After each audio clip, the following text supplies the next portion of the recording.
Marvel uses Robert Downey Jr. to sell Ironheart ahead of Disney Plus release.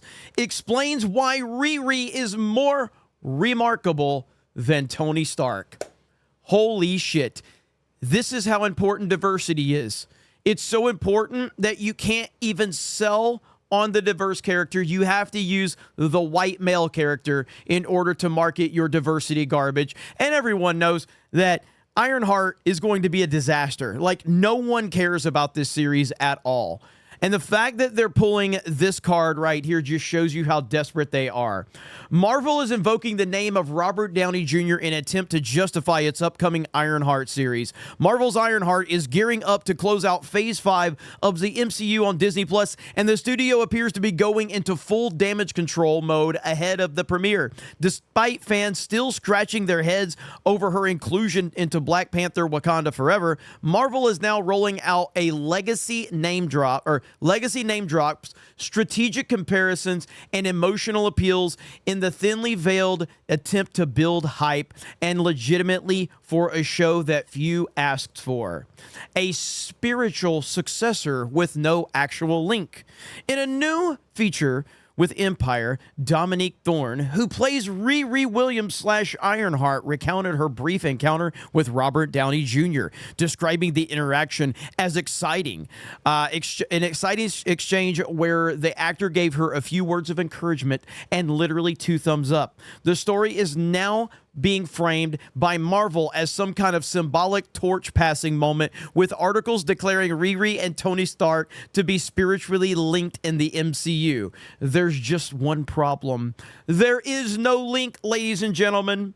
Tony Stark died in Avengers Endgame before Riri was ever introduced. They never met.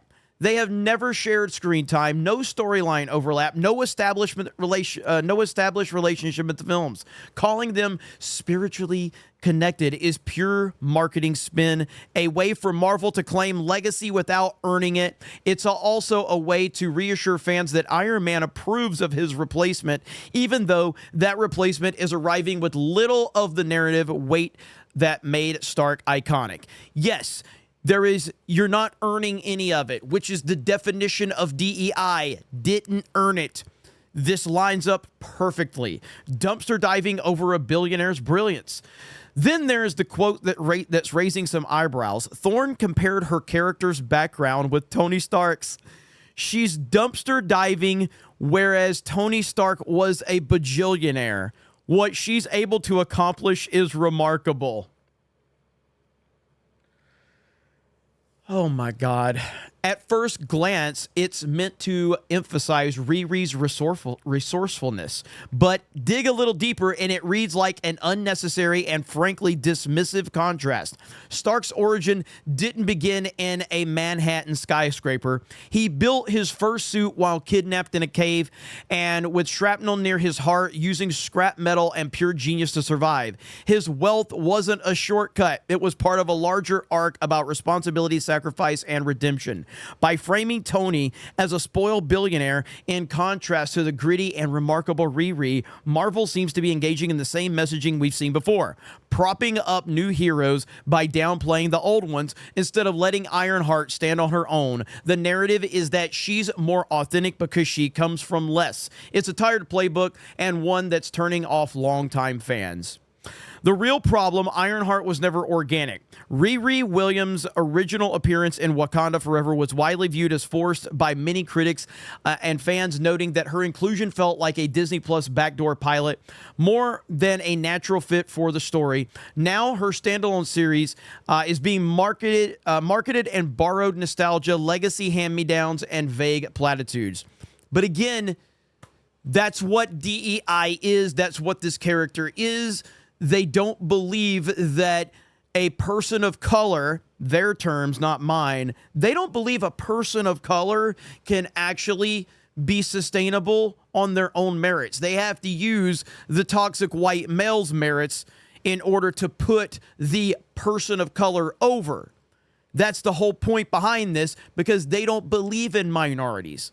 They don't actually think minorities are deserving of their own story. They need the white man's hand-me-downs. That's how Hollywood looks at this. That's why virtue signaling is such a cancer.